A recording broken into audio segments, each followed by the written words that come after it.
Welcome to Living Between Worlds for December 17th, 2025. This is the last session of our sixth year of these conversations for possibility about how might we live in this time between worlds with courage and dignity and power.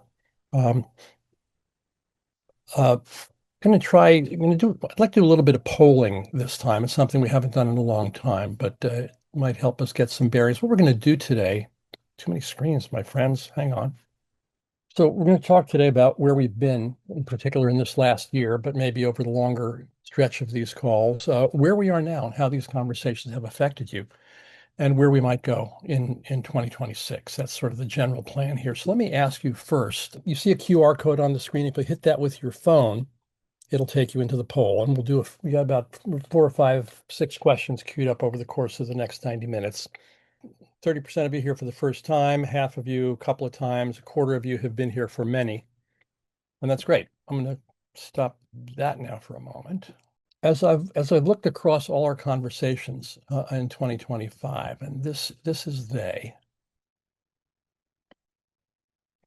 As I've looked over this list, my AIs and I found a pattern in it and we'd say that we've been focused on one big challenge, which is how do we stay clear-headed and effective when everything around us is shifting? Over the course of the year, we looked at why the familiar stories about business and sustainability and problem solving no longer match the world that we're actually living in. We explored how AI is changing our self of control and possibility, and what leadership might look like when no one can see the whole picture. We talked about good perplexity, the kind of grounded curiosity that keeps us from freezing when things get confusing. We dug into the pressures on democracy. We learned from living systems how resilience really works. We traced how purpose can guide action when conditions keep changing. We studied how small, steady acts can influence much larger systems. And over the 6 years, we have cultivated a place to find our footing, to find it together in a fast-moving world, and to offer a place to think and breathe and practice better ways of navigating what's ahead. I have a picture of what this looks like here somewhere. Yes, okay, let's go there. So it looks something like this. So some of you have been here and will probably recognize yourself in there. For some of you, this is going to be like a new, what's going on here? Tell me, how has this been for you this year? What themes have stood out? What really calls to you? What's affected you? And let me pop the poll up again and ask you this. What topics have been most compelling? Yeah, what has been really helpful for me is this is pretty much the only place I can go to where that has both a deep ecological perspective and a deeply democratic Mhm. perspective in a time where both of those things are seriously threatened at the federal level and also globally. Um, I find that this is a place of peace for me, and also a place where my thought and brain gets really stimulated, and I look forward to it every month. And I think the only one I missed was last month when I was on the other side of the world, and it was 3 o'clock in the morning where I was. Mhm. Although some people have done that. I know they have, but I do like to sleep. I I do only get too, and 6 hours at night. I'm I'm not not going to blaming you wake for up at that. 3 a.m. I'm It not also would blaming. not have been very kind to my wife, who was sharing the hotel room. Well, there you go. Um, David Morse, hi. Yeah, I think the subtle influence is, well, one, it's the most recent, Hmm. but also I can't go back to most of the things that we talked about and say, this is what happened, this is what I thought. Now I could go back over my notes, but I haven't done that. But I think that the subtle influence, I'm just aware of Yeah. that. Yeah, I suspect it's both because it's My video seems to not be on. Is that true? Huh. Both because it's most recent, but also because that's been an unstated theme throughout. Ah. Yeah. Thank you. Take a moment and wander through this. George, hi. Hello. This is the only regular Zoom that I'm on, Mm-hmm. and to have it once a month and have it go on for so long, this is a touchstone for me. Mm-hmm. The conversation is always good and always interesting, and I get something out of it. So going back through COVID, uh, this has still been a place for me where I can talk with other people who have some of the same kinds of ideas. How's it affected you, George?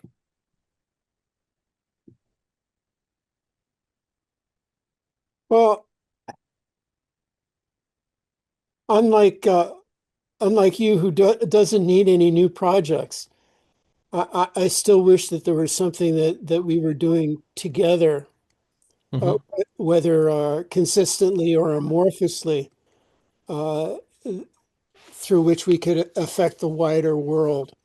But the conversation is good enough. The companionship is good enough for me at this point in time. Mm-hmm.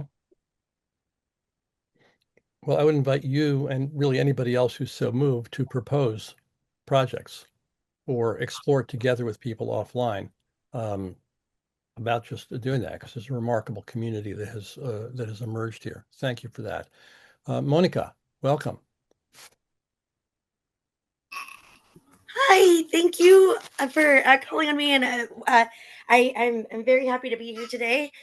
Today I got a call this morning from the school system. This is Rufio. That since there's been power outages, that the Vancouver school system is going to be closed, and that means that also means daycare. Yeah. So he is with me today. Say hi, Rufio. Say hi. Hi, everybody. Hi, Hi, Rufio. Rufio. Yeah. Okay. He's trying to play with the mouse right now, but Mhm. I was invited here last month by my friend Heather, Mhm. and I I trust this woman with every fiber of my being. I ever since she like I thought I didn't have courage before her. I thought I like my voice was just supposed to be, called on when, people called on me. But when Heather spoke up at a meeting that we were at one time, for I think the port or something to do with the city, Mhm. and she said, "No, wait a minute." She was, instead of adapting to the energy in the room, she influenced the energy in the room, and she influenced me to be more brave. And she's been such a safe space since then, and to just let me be myself and with no Mhm. judgments. And she just gave me so much strength. And so then when she invited me to this meeting, I was like, well, I gotta go. I gotta see what it's all about. And it was another safe space that opened up Mhm. where I could be myself, where I could say my truth, and be with like-minded humans that feel there's something not okay, and Mhm. that we're coming together, and learning from each other. And then through that, I told it to my friend Tina. And I was like, you got to come to this space, because she was also another safe space too. And I'm like, you got to come to this space. And so she also is able to join us too. And so I'm just, it's Great. just, it's a beautiful, oops, there's my kiddo touching the laptop with his foot. Yeah. And so it's just, it's growing beautifully, and I love it. And I'm gonna let someone else share now, because his feet are everywhere. Great. Monica, thank you. Thank you for coming. Thank you for coming back. Yes. And thank you for inviting your friends. I'll invite everybody. Please bring other people with you, people who share your perspective and also people who don't. Let's mix it up some. Monica, Thank thank you. you. Dan, welcome. Thank you. Hi, Gil. Yeah, I haven't been to that many of these. My son recommended that I start Mhm. attending them, and I think you spoke many years ago or was involved in a project with the Green MBA program here Yep. in Sonoma County. But I've been involved in a lot of other things my whole life relative to environment and social insight and governance and finance. But what I find here when I come here is I put down systemic insight because I think this process that you've initiated, Gil, it kind of fills in a lot of the gaps and makes a connectivity between all of the other work I have been doing and am doing. In fact, I might even put some links regarding, especially the design school for regenerating Earth. I don't know if you're familiar with that yet, but I am. By all means, put it in the chat. okay, I'll Be definitely aware put of that. it. And we're doing local hub, bioregional hub development Mm-hmm. around California. So I'm actively involved in that from Sonoma County as well as East Bay. Yep. So thanks for doing this. Thanks for being here. Fernando, bienvenidas. Hello, I have to say that I regret I haven't been here more often. It always slips for some reason, which I regret. But anyway, addressing your question I have a about secret tip for you about that, Fernando. the phone doesn't beep. That's the problem. I forget. Well, the registration, on my calendar. It's on your calendar. Okay. No, it goes for the calendar, but the thing is, like, I have the computer and the phone connected to the same speaker. Sometimes I forget to disconnect the Bluetooth, and the phone doesn't beep, and I sleep. Gotcha. Anyway. Okay. Anyway, you're saying. But addressing the subject, I think the most important, and I really regret having missed that session, is about societal risk, because everything else is very important, but if we don't fix this first, we will never fix the rest. And we can see across the world that societies across the spectrum, they are compromised.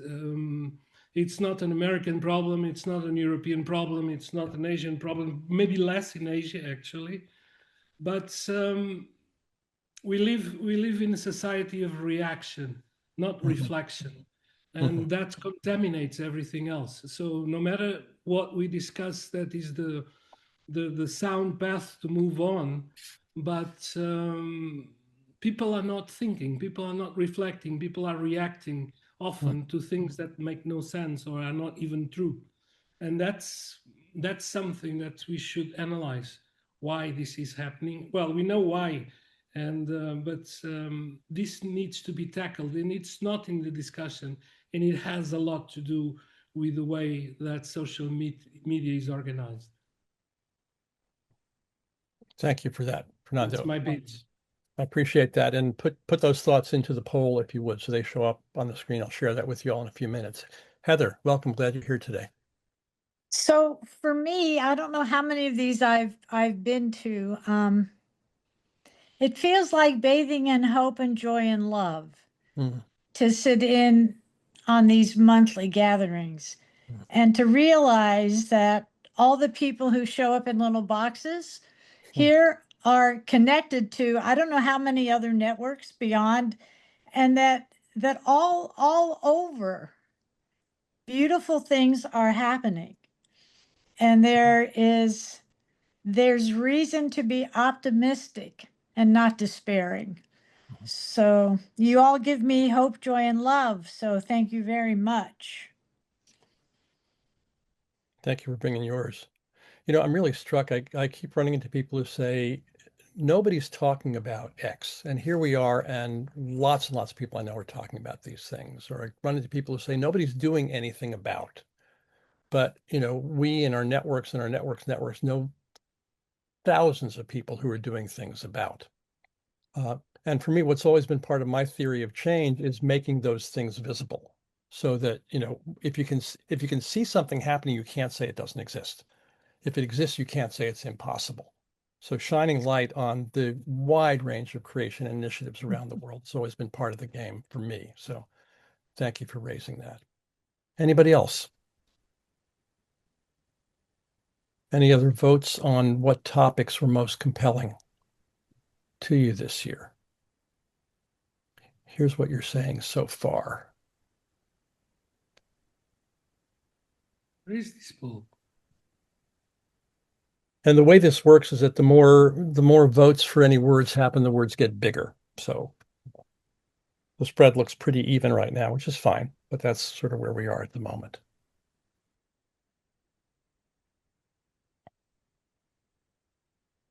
Well, let me ask you this. Here's my buttons.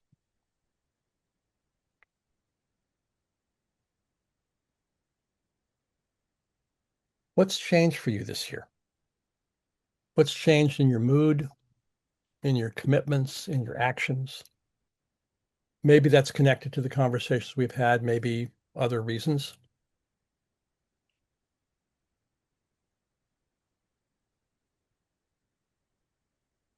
Linda, I don't know what the color coding is. I think it's random. I think the main thing operating here is size of words.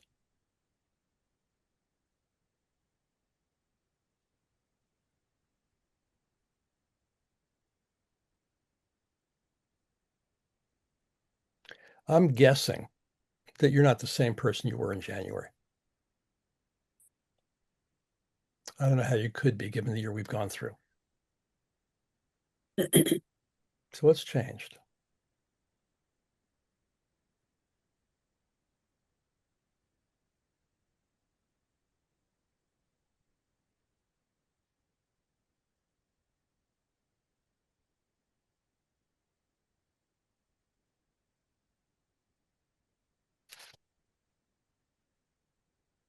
David, I'll come to you in just a moment.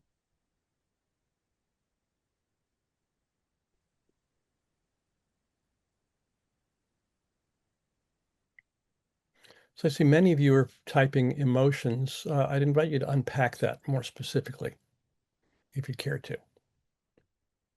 And not just the emotions that move in and out, but the moods that are kind of sitting there behind them that are changing more slowly, like climate compared to weather. Tell me about your climate, not just your weather.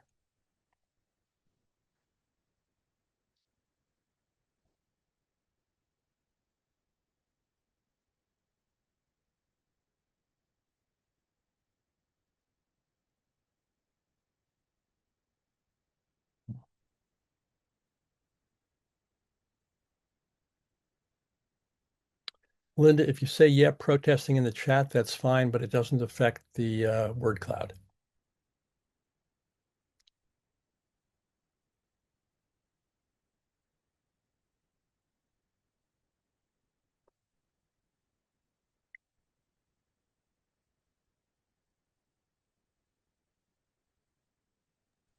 And a reminder, if you can't access the cloud, you can either shoot the QR code on the screen or there's a URL in the upper left of the screen that'll get you to it.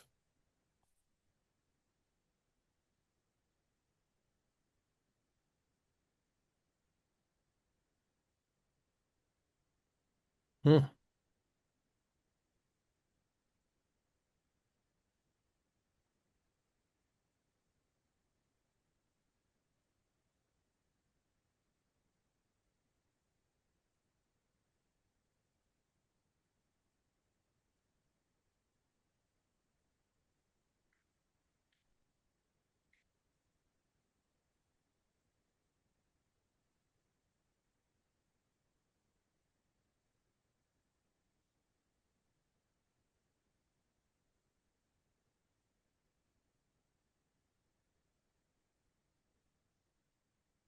David, did you still want to speak? David Witzel, your hands come down. Misunderstood the format. I thought you were looking for people to talk. Well, I am now. So go ahead. I put in less optimism, but it really is driven by Washington, and the rapidity of change in Washington has just been astounding. So I don't know if you guys saw that they've announced they want to close down the NCAR in Colorado now because it'll help reduce what they call it, climate Fanaticism. fanaticism. Yeah, something like that. The National Center for Atmospheric Research, major scientific resource of the United States and the world. Yeah. I'm struck that there's less optimism is on the screen and more optimism is on the screen. Anybody want to say anything about that? Shell? Yeah, I was the one who put more optimism, and that is because I think in the last 6 weeks the tide is beginning to turn. Certainly, the slam of January, February, March was brutal and not a time for optimism. So, taking the year as a whole, things are awful. But looking at where we were a week into this administration, where we are now, Mm-hmm. I'm very optimistic. I think that Trump will not serve out his full term. Sooner or later, some line will be crossed and somebody will invoke either the 25th Amendment or impeachment, or he'll simply drop dead of a heart attack. We all know that his diet is terrible, his health is poor, his stamina is poor. But I'm more optimistic about the power of people that have changed the narrative. I think No Kings were remarkably effective, those two huge demonstrations, and the one that wasn't called No Kings that was earlier in the year. I think a lot of people are studying people like Daniel Hunter and Erica Chenoweth and figuring out how to resist. And the creativity in the resistance, I love it. I mean, Mm-hmm. people dressing up as frogs in Portland, and Uh-huh. uh, people just all sorts of actions that you couldn't have imagined a year ago are taking place. And I think we'll see a lot more reinventions of new techniques. By the time this term is out, we'll probably have gotten Gene Sharp's list of 100 and the 100 that were added to it up to around 500. Sorry, of 200 and 100 that were added to it. So it's an exciting time in that way. Mm-hmm. We still have a ton of work to do, and people are being hurt by this administration, and it's god awful. But I think the people are beginning to realize that it's up to us, it's up to each one of us, and they're acting. Mm-hmm. Yeah, thanks, Shell. I think part of the intention of the onslaught after them coming into office with Project 25 was on the table. Everybody knew it was in there. People weren't quite maybe didn't believe that would happen, but these guys hit the ground running, not only to move fast and break things, but to reduce all of us to sputtering apoplexy. Like incredulous, unbelieving, frozen in the upset. And that's not what's called for. What's called for is what you're talking about. And if you look at what's happened this year, um, they have lost, I think, something like 80% of the court cases that have been brought against them. Someone may know the better number on that. They've lost 90% of the elections in November. There's activity all over the country by the thousands. Rachel Maddow on every Monday evening on MS Now does a 20-minute round the country roundup of citizen action, some of them performative, some of them really effective in terms of what they're doing. So yeah, all of that. I tend not to go to optimism or pessimism because I am a futurist who's given up trying to predict the future. I'm much more interested in changing the future and rather than trying to predict where it's going. So, what do we do that's effective both for our own well-being and for impact in the world? That's sort of how I orient to that. Linda, and then George. And then I have a next question. Yes, thank you. Um, I agree with you. I see the protesting and then oh, I'm sorry, I see the depressed and then I see the optimistic. And I'm a person that has participated in the protests and I live in Texas. So, it's red where I am. I'm in Collin County, north of Dallas. What's really been Mm, interesting is I'm standing side by side with independents and Republicans who don't like the direction of the country. I'm talking to people who've voted for Trump and they don't like, here in Texas, they were, QAnon and all of this, voted for Trump. They're not happy with what's going on and they're attending their first protests. mm, And I think it's really powerful because when I go to these protests, I actually play my singing bowls. I don't bring mm, signs. So I'll have these mhm, people come up and they're like, blah, blah, blah, blah, they're talking about what's going on. And I'm like a sounding board and I have an opinion about everything, but I'll be like the sounding board and I'm lightly playing my singing bowls and I'm listening to people. And so I think it's an interesting time because it's creating community that we might not have had. mhm, Another thing I might say about the optimism and depression is it's a scary time. So Yeah. as we make Yeah. advances, I fear for Trump's next move. Yeah. Plenty to be afraid of, for sure. Mhm. Linda, you've joined us just recently, so just to let you know, one of the themes that has threaded through this year and prior years really has been about how do we listen to each other across the apparent divides. And it's really easy to say MAGA bad, woke bad. Not going to talk to that. Rule them out of my life. But in fact, what I'm hearing and what you're saying is that there are a lot of things that people care about that we care about in common. Even if we have different ways of talking about it and different positions that we take on it, but there's fundamental things that are really common concerns What's helped across the me? society, and that becomes a way for a bridge to open up. Yeah, one of the things that helped is I did ACLU training. Mhm. Like just as a security measure, learning how to listen to other people, because sometimes we get counter protesters. So how do we handle that? And that has opened up conversations. Mm-hmm. Great, great. And practical things like what do you do if ICE knocks on your door? There's handbooks for things like that. I just want to mention before I forget, a number of people have referenced the Gene Sharp 198 or 183 or whatever his list. I want to commend to your attention the book On Tyranny by Timothy Snyder, professor formerly at Yale, now at University of Toronto. 20 guidelines or 21 guidelines for the 21st century. I think it's subtitled. But it's a handbook and it's a pocketbook. It's made the size to fit in the pocket of your blue jeans. You can have it with you always. Worth reading and maybe worth us talking about in a future call. George, back to you, and then I got another question for you all. I just wanted to pick up on your mentioning of how the Trump people hit the ground running. Mm-hmm. Well, the opposition hit the ground running as well. Mm-hmm. You can look at what Mark Elias has done with Democracy Docket and a whole bunch of constitutional lawyers. As soon as they saw Project 2025 started working, is my impression of what's going on. Yep. If you didn't see it last Friday night, Rachel Maddow did a town hall on MS Now with Tim Snyder and with local organizers in Chicago. And also there in Chicago, as soon as they saw the election, I forget the name of the guy who was the one who started doing whistling, taking whistles out and teaching people how to do that. They started organizing and teaching people what to do in case ICE comes and building up a network of support from election day onwards. So, they hit the ground running and they made a lot of dust. And then we hit the ground running and we didn't raise any dust at all. We just did the work. Yep. And it's worth remembering that, what you see on the mainstream media and what you see in your social media feeds is not a complete picture of the world. So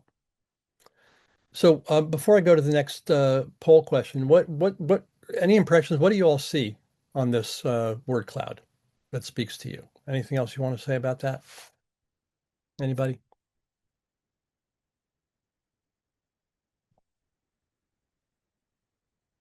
Fernando.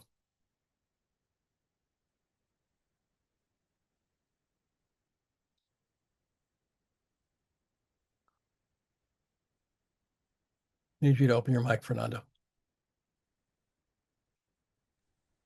Sorry for that, I forgot. Yeah. Well, I was saying that it's in red. It reads, obviously, emotions, we discussed that, less optimism.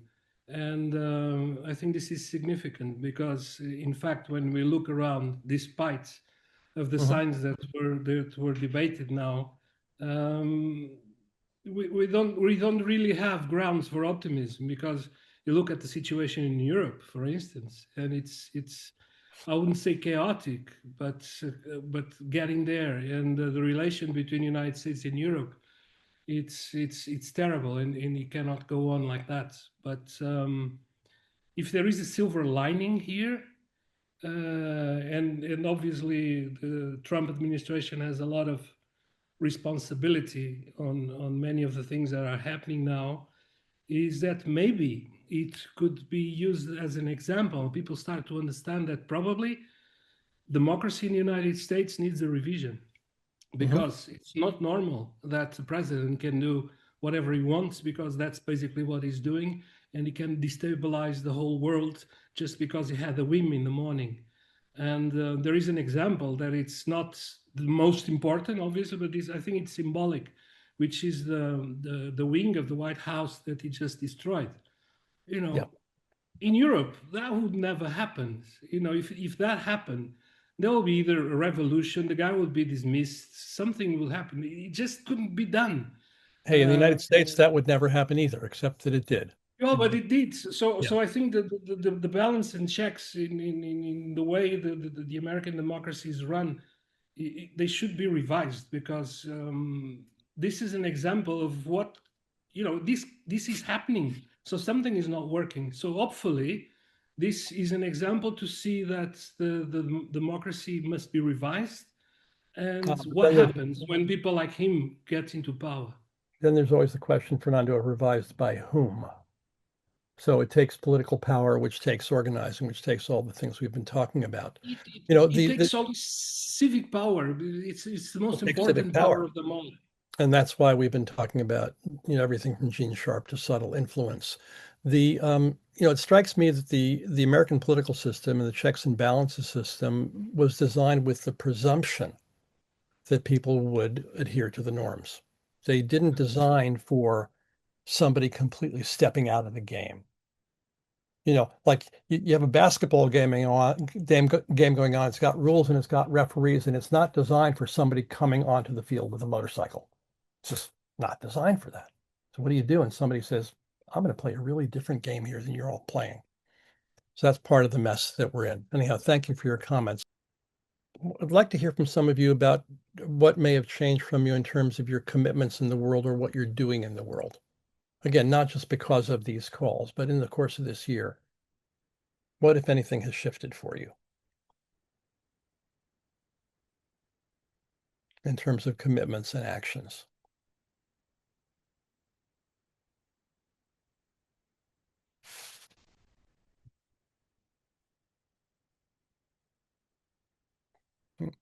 Fernando, I'm going to ask you to hold. I want to call on some other people first, if you don't mind. Sarah, welcome. Haven't seen you for a while. I know. Hi, Gil. Yes, and I haven't been able to meet at many over the last year. And I think it was when we connected wherever we were recently in the last few months in June that I got more aware of your activities here. But I put the more anxious, less optimism. But I think one of the things that I've been moved to do is more mutual aid. I think that the mutual aid is a real key of taking some kind of action. And that's been some of my concern about that. Many of the folks that I see protesting are 35 and older, or 30 and older. Where are the 20 somethings? Where are the late teens? And I noticed you had one participant who was in Vancouver and I'm in Portland, Oregon.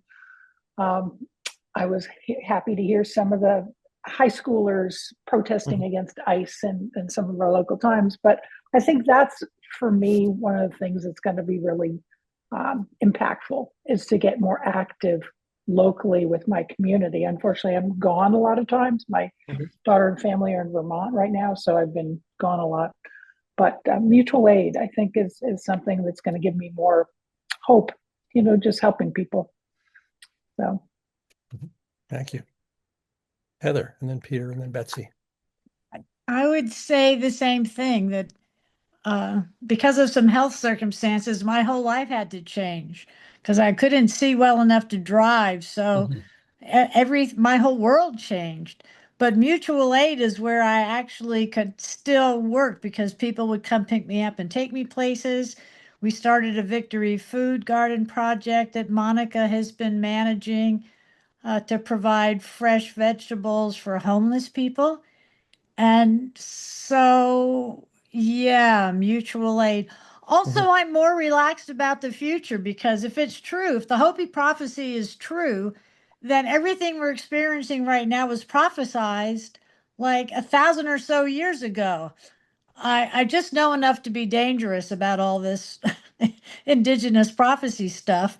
But, it could be that there's no way to avoid the collapse of the structures of colonial capitalism that we've created in the empire building age. And so I've just decided to relax into collapse and say, well, okay, here we go. There's Yeah, no way. but you haven't relaxed into collapse and despair. You've No, relaxed into collapse and mutual aid, which is right. really different. Okay, fair Yeah, enough. yeah. You know, a sidebar before I go to Peter and Betsy. Was you done, Heather? Yes. Yeah. I've been for the last couple of years. I've been in a study group reading the teachings of a rabbi named Kalonymus Shapira, who was the rabbi of the Warsaw Ghetto in the 1940s. And we're reading a book of his weekly homilies as the world closes in, and as like a third, and then a half, and then three-quarters of the Jewish population of Warsaw disappears, taken off to work camps, and he's continuing to teach, and family members are getting killed, and he's continuing to teach. He's eventually taken away to a death camp and eventually killed. But before that happened, um, he gathered all of his lectures, all of his written lectures, and put them into milk cans, which were buried. And in 1946, out of the rubble of the Warsaw Ghetto, as Warsaw was rebuilding, these were found and sent to Jerusalem and eventually published in a book. And obviously, long story there, but today in our last session about this,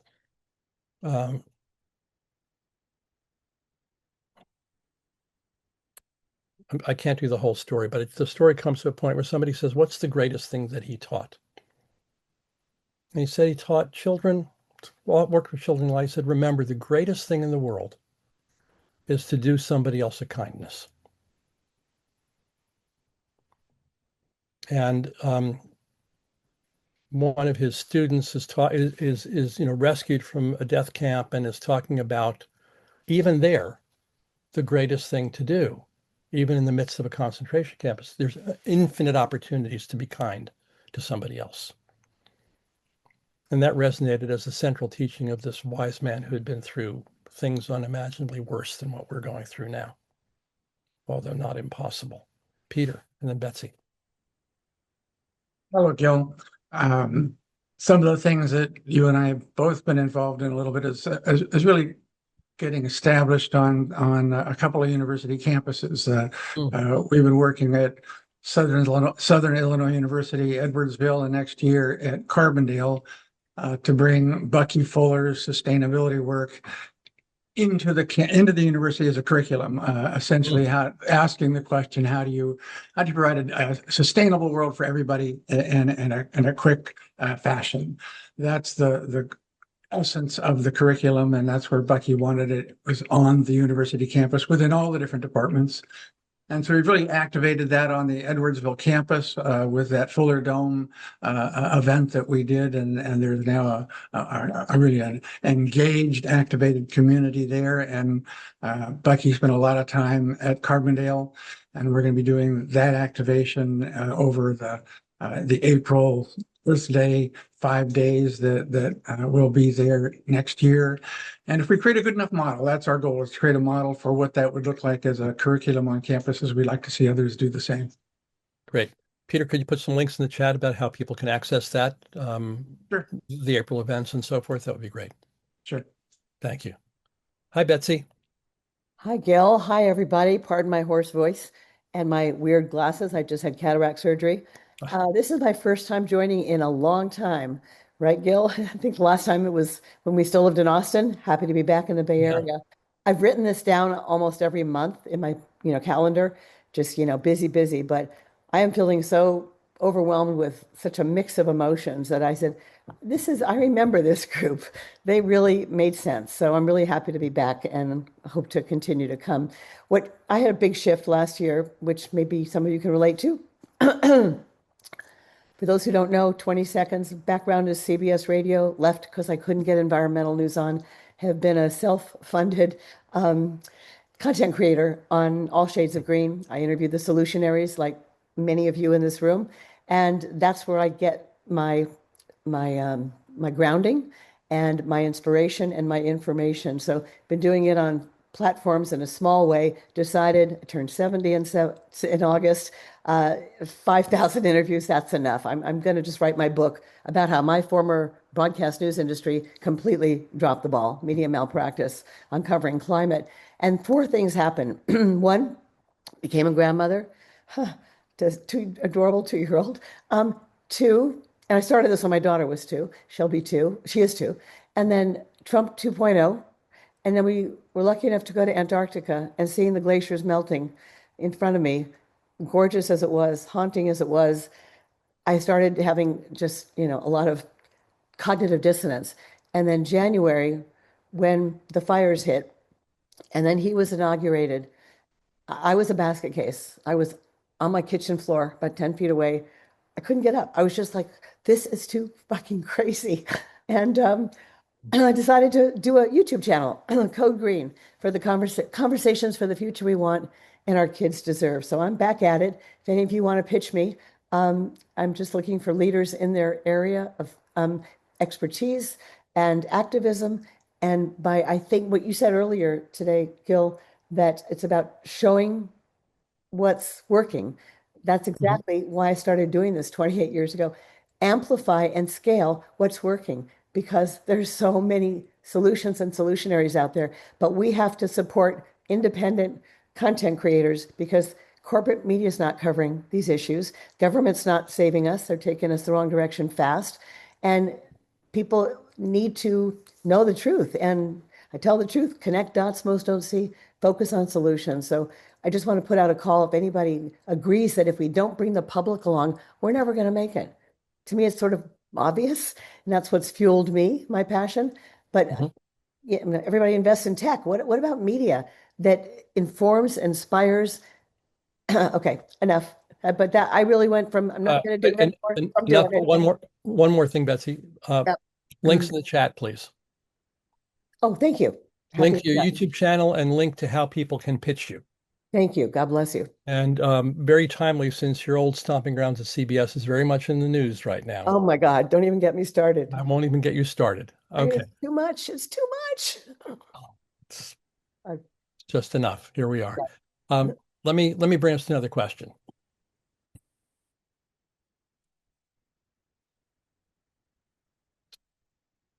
A not complete list. There are going to be 2 questions kind of on this theme, but let's start with this one. These are some of the major themes we've been talking about this last year. You can vote twice, I think. Where would you like to focus next year among these? And this is not a vote that will determine, this is an advisory to us and you as we discuss and shape where we go. Just going to want to get a sense of where we are. Let's see, I got 11 of you have voted so far. It's only a third of you have voted. So I'm going to keep this going for a while. While you're doing this, I'm going to call on some Davids. David Grossoff, you posted something in the chat. You want to say more about that? No pressure, but if you'd like to. Sure. So I think I have a peculiar relationship to this group. Like I ran into Gil personally and he said, like, why are you such a regular attendee? And I looked at him and said, I don't really know. And yet here you are. And yet here I am. I just keep showing up. And I do have other things to do, like, and particularly today. But it occurred to me and was salient enough for me to post that there's quite a diversity over decades and geographies and types of people and issue in our group about simply organizing, like listening to people, wondering what is the right next step to do in community or with this client or whatever, and listening to them and trying to figure out a plan for change. And there's quite a lot of accumulated experience. Now, I have a pet hypothesis, which was surfaced in the a pet point of view, which is that people are far more crazy than we realize, and that we look at poll data and they're lumped into segments and everything. But every poll you'll see in the United States, 20% of people believe completely bonkers stuff. I mean, I'll happily amplify on that to kick off any session on this with some poll data. And it's a very rich experience, which is not actually shared in media that I ever see. Just as the experience of actually going to a demonstration is very rarely shared in a meaningful way. So those are interests that I have that I think might overlap with things in the group, and I'm curious uh, about what other people here have learned who've worked on this much harder. And it occurred to me, because Gil is leading this, that the comparison to organizational change within a structured hierarchy typically is perhaps very different, and that people are on very good behavior and suppress their deviant, nonconformist, and strange and inconsistent beliefs more. So that's my 2 cents. Sounds like George is the perfect, more knowledgeable person to follow my comment, but I'm not telling you what to do, Gil. Thank you, David. Appreciate it. George? Yeah,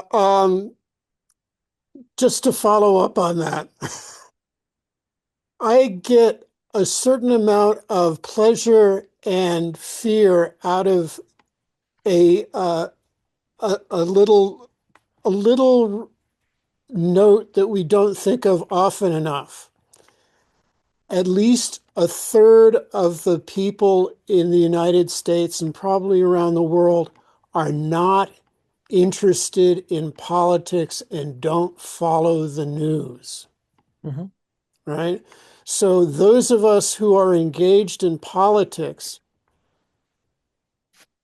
right, left, right, so forth and so on, we may not even be the majority.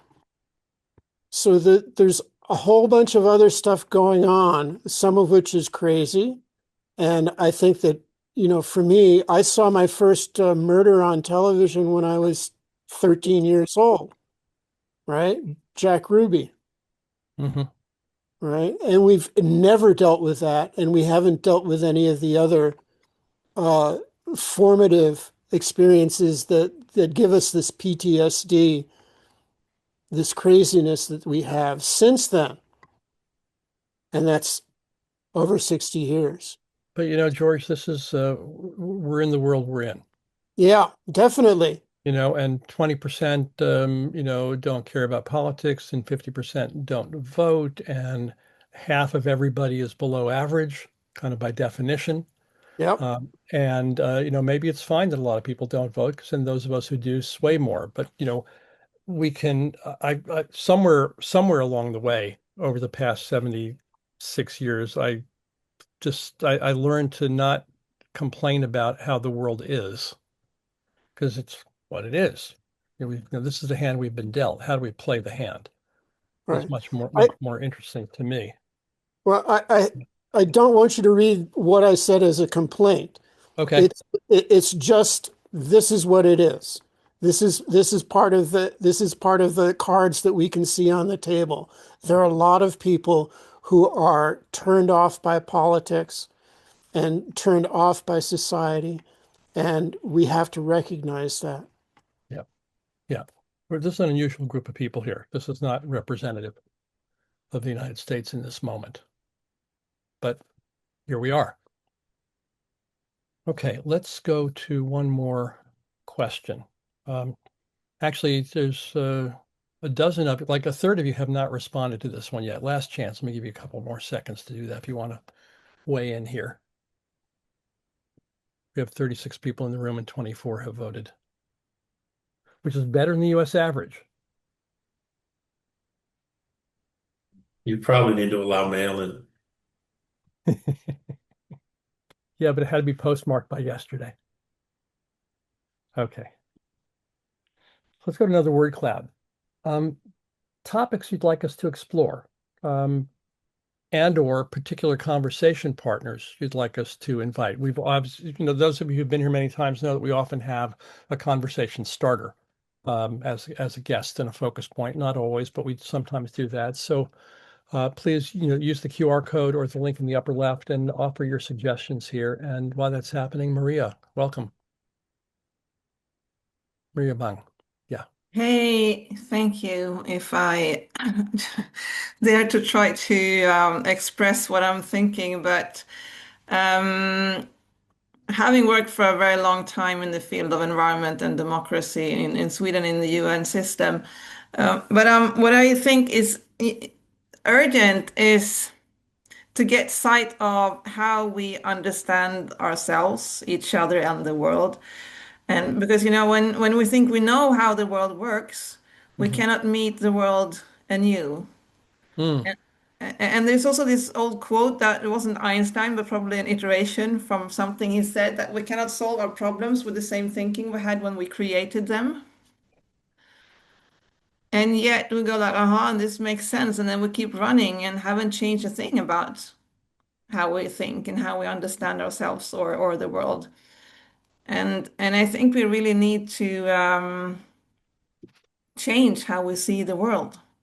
And for that to happen, we have to change ourselves as well. And yeah, so I'm wondering, like, how do we stay open to seeing the world with new eyes? Because otherwise we'll keep repeating the same patterns that give rise to the effects that we're trying to combat. Maria, in your experience, how have you seen that happen, either in your own life or in the lives of people around you? But absolutely in my own life, and I worked for the Swedish Environmental Protection Agency for for ages and in the UN. And we just keep running and not reflecting over. So we're like an ER, and people are coming in with broken legs all the time, and we try to fix these. We're expert at fixing broken legs, but no one stops to ask, like, why are people breaking legs all the time? How come our ways of living and being in the world are causing these effects? That deeper question we're not asking. And our way of understanding ourselves, the individualistic worldview or like view of ourselves that we have, but also how we understand the world is really, I think, what is giving rise to these effects. And if we just try to combat the effects or think that it's about actions, we need to change the actions. It's just a distraction. Yep. We're continuing in even higher speed towards the abyss in a sense. And that time to reflect and learn and unlearn together. Right. So let me invite you to a difficult task. If you could put what you said into 2 or 3 words into the poll so it shows up on the word cloud, that would be helpful. We've also got what you've said recorded. I'll very much take it to heart.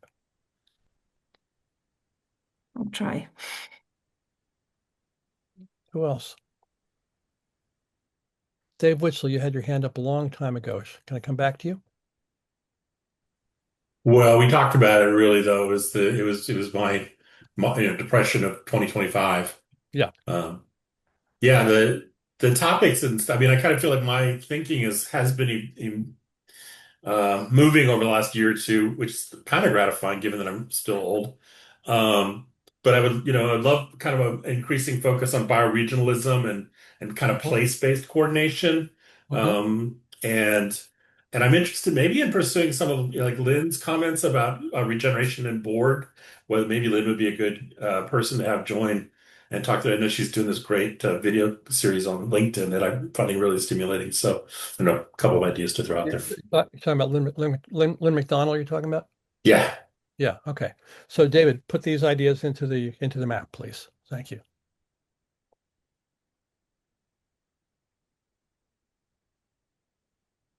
Who else got something to offer here? It could be to the topic of this slide or more generally about what we've been talking about or could be talking about. Got a lot of people off camera here. This is the time when I would call on you, but I can't call on you if I can't see you.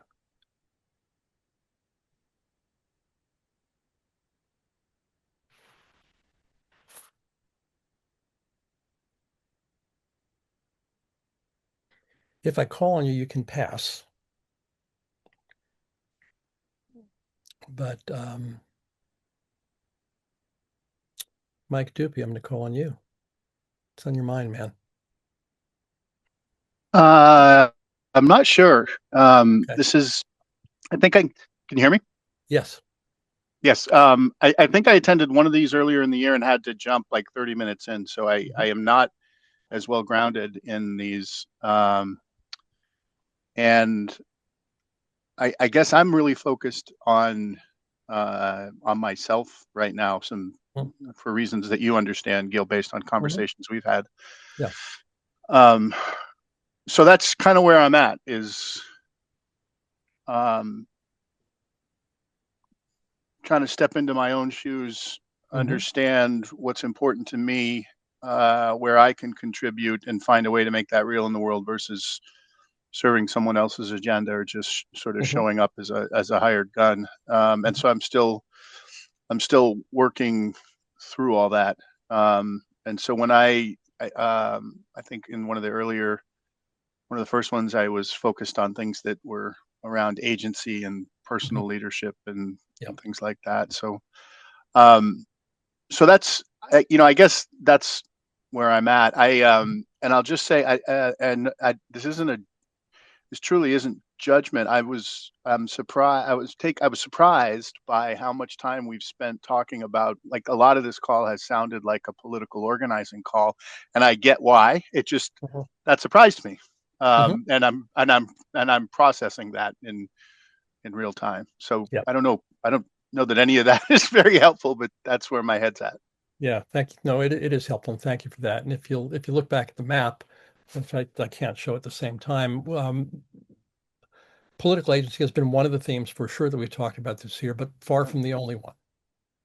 I mean, we were into regenerative agriculture and many other things. So yeah, I would invite you to consider, and you can put it on the map if you want, or tell me offline later what you would find it worthwhile to talk about in a group of people like this. Because guess what? Your personal journey, you're not the only one having that personal journey right now. So that's an open invitation for you. Again, no pressure. If I can just add on to that, I end up feeling, when I bring it up, various places when I have recently, almost apologetic, because everybody else seems so very other focused. And I mean that in a complimentary way. Everybody else is very focused on society, and they're looking out to see how they make the world a better place. And I feel like I'm this selfish little creature here trying to figure out my own little spot in the world. And so it is helpful. Almost invariably, what happens is what you just said, which is two or three people kind of do a one-to-one chat and say, hey, me too. So maybe I'll think about what to throw into the poll on this topic. Yeah, thank you. And if you ever have a chance to go back and look at the archives, I'll put the link there in a moment. You'll see that there's been quite a lot of personal over the course of this year and prior years. Because guess what? Each of us come to the strategic or the business or the personal or the political through a personal lens, through our own lived experience in that. So yeah, it's an interesting place for us to explore, I think. So thank you for raising that. David's curious about licensing reach and what that means. If whoever put that in might want to explain that either in the chat or live, that would be great. And Fernando and Monica, before I come to you, Elena, Leonard, anything you'd like to share today?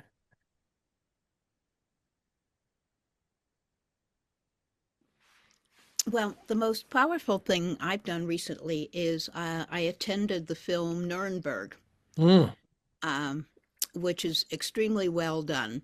But it also is very scary because there are so many parallels to 1930s Germany that are happening in the United States, particularly with respect to the demonization of anyone who's Muslim, especially Somalis. And it was just very chilling to see the patterns being repeated. Yeah. Yeah. And the other thing is that Canada still doesn't want to be the 51st state. I think he's forgotten about that. That national security document, which I don't know if he's even read, certainly talks about making the whole Western Hemisphere a vassal states of the United States. Yeah, vassal states for sure. And I'm quite sure he hasn't read it. By all reports, he doesn't read things. But the people who wrote it read it and wrote it very carefully, very intentionally, and that's worth being nervous about. Any particular people you'd like us to have on as conversation partners? Open to your suggestions. And while you're thinking about that and adding names here, we'll go to Fernando and then Monica. And let me ask you, we're coming into our last quarter hour, so be succinct. So we have. I'm going to be very brief, and I will send a link about this. Well, I was the one who wrote Licensing Reach because I believe that every profession that has social impact needs a license. A police needs a license, a lawyer needs a license, even a priest needs a license.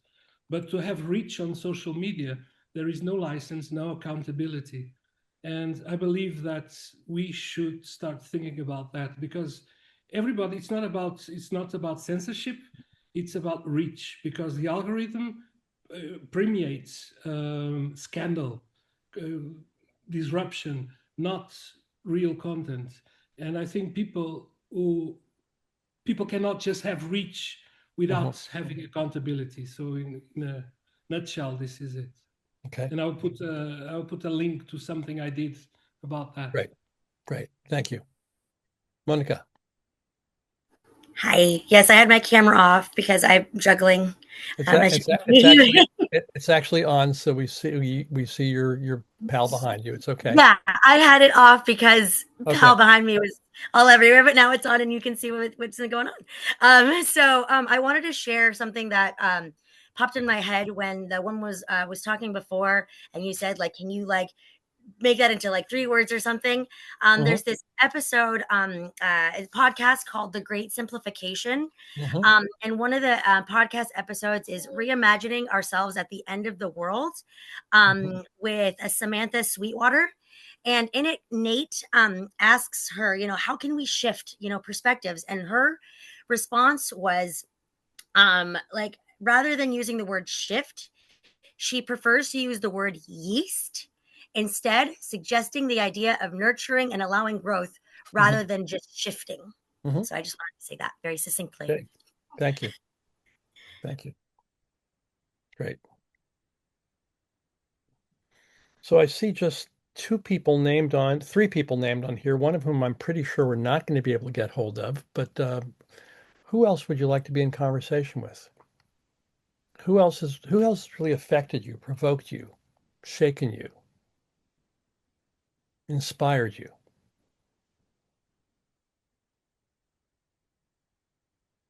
Moved you?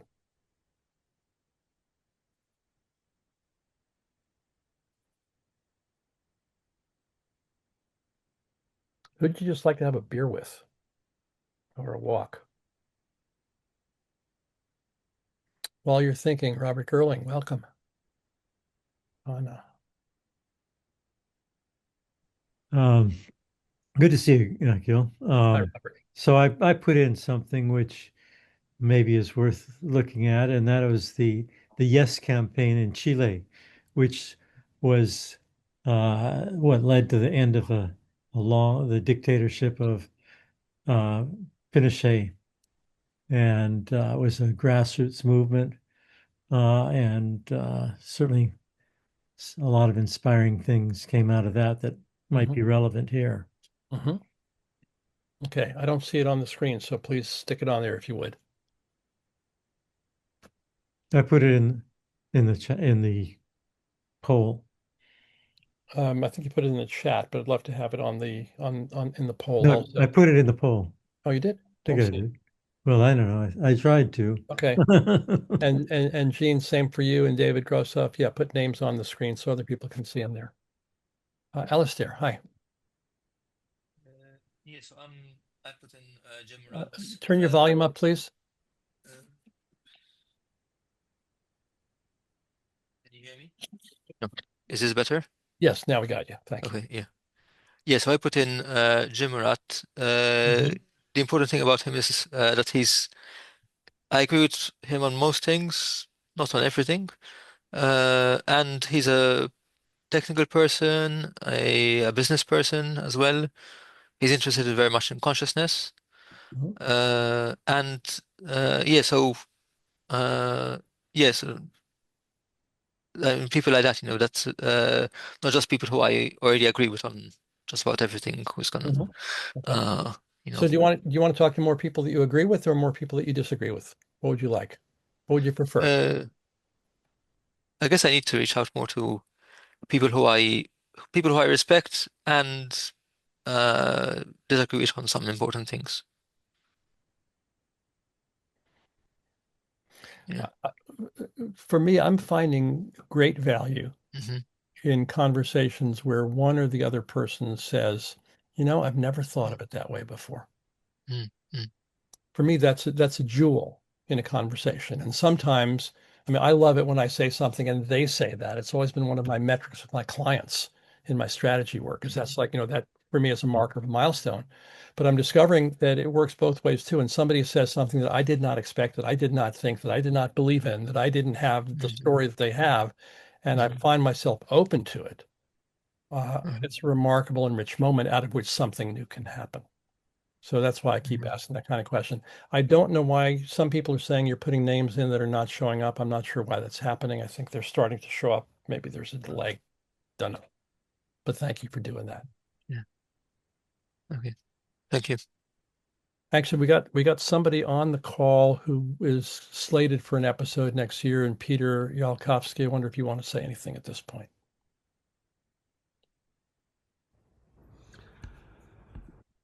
Not to put you on the spot, Peter, but I'm going to put you on the spot. I know. What has really shown up for me here is that there are so many people with whom I might really fully ally. My focus is on what I perceive to be the progressive social unraveling of our time as we focus more and more of our energy and attention and ability on getting things done and inadvertently perhaps neglect living together, how we are in creating a we as we drift together in the vast mysteriousness of being with the pretense that we understand what's going on.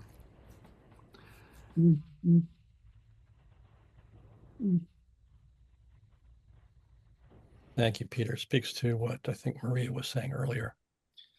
Yes. Maria, about the beginner's mind, about thinking that we know and we don't know. Maria, I see your hand up again, please.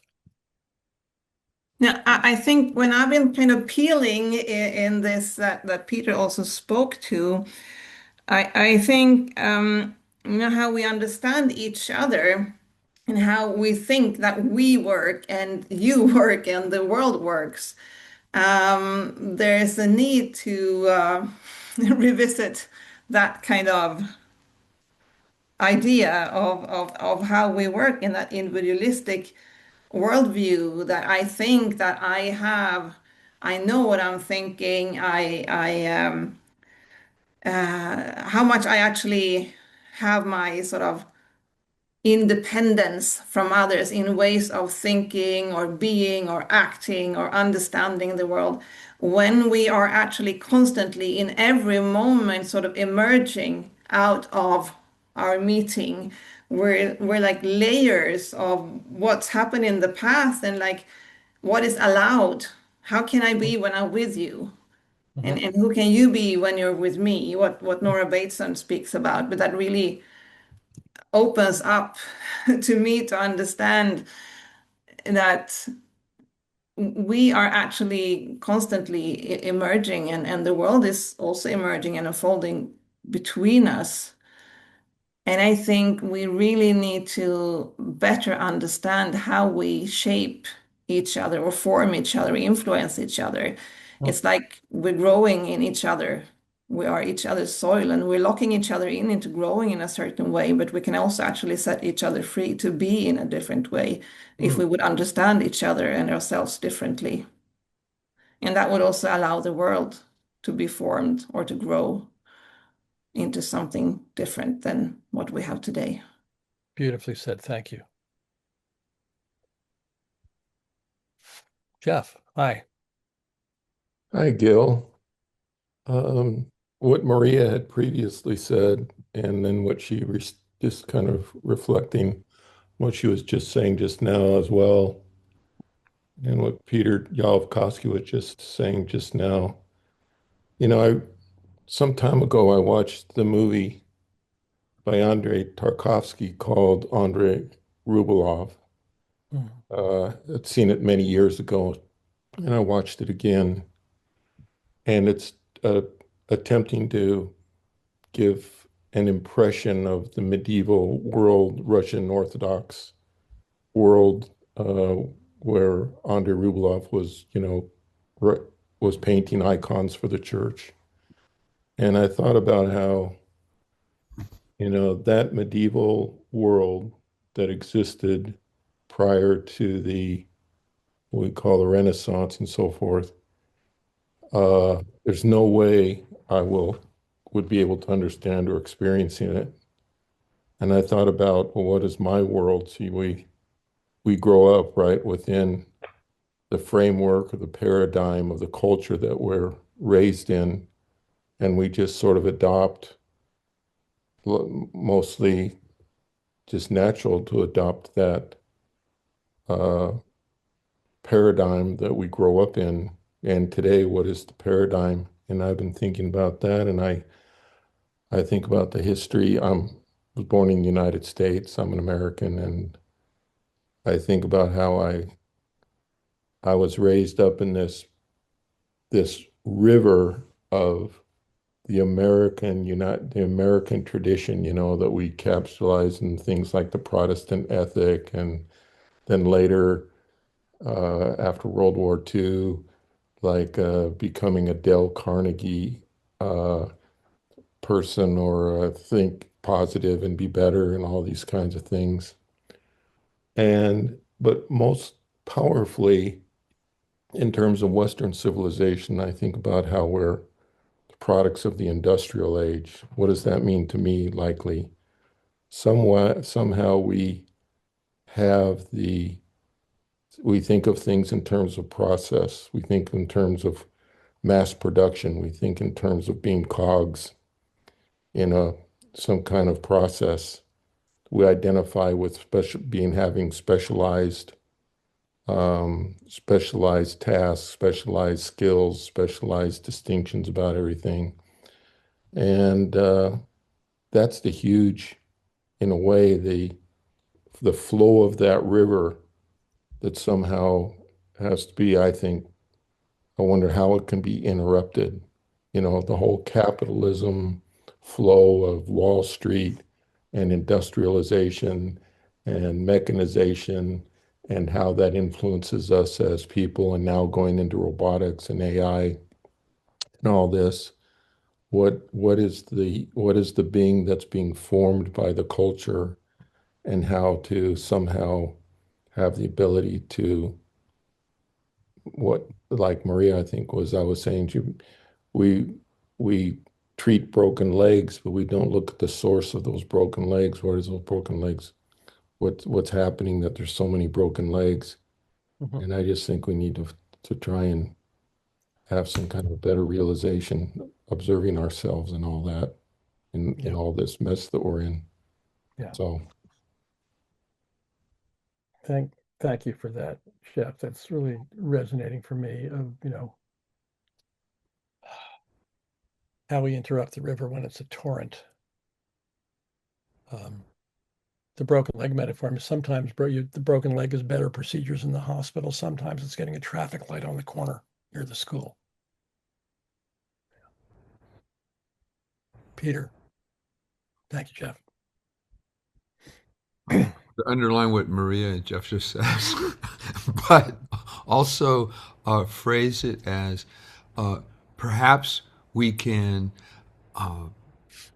recognize and really participate in the emergence of the self. The self does not exist like existing. We are emergent beings, and it could be that we can learn to like take that track and open a new reality completely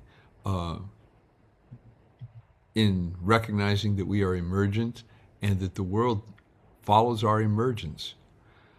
And that's, I guess, more poetry, like evocative now than prescriptive, but I feel that track calling. Mm-hmm. Can you find it? I love it and would love to talk with you about it, at least you and I, if not with all of us. Because the question of the self, for me, is very connected with the question of agency and effective action that we're talking about here a lot. And it's also connected a lot with the conversation about identity, which has been a big part of the dialogue, at least in this country, in recent years. And also, it's connected indirectly, or maybe even very directly, to the question of power. Yep. And as we've said from way back in the beginning of these calls, power is a really messy conversation for those of us who slant progressive. I'll say that there's an aversion to power that has done damage on the left out of a confusion between power over and power to. And you may have noticed that's a theme that we've had all the way through this stuff. So yeah, there's that. Just a couple minutes left. Any final thoughts from anybody? Please put stuff into the poll if you haven't done that yet, or vote for people already there if you'd like to. Glenn, I think you have the distance prize today. Any words of wisdom you want to share from the Baltics? I have sympathy for the views of people that are frustrated, but we have our own focus here in the Baltics with Greenland, with pharma companies, with wind companies, and it's quite different. The rise of the right is of course sweeping through Europe, so we have our focus on other issues, and I don't want to take that focus away. I think everybody's been wonderful in sharing the views today. Thank you all very much. Thank you. Katie, first time here, you've asked if this is the last. This is the last for this year. We meet the third Wednesday of every month. The next one is January 21st. Got that on screen now. And let me just thank you all for being here today, for being who you are, for what you do in the world, for the presence and commitment that you bring to everything. We always like to end with a reminder from our friend Brandy Carlisle. You can dance in a hurricane, but only if you're standing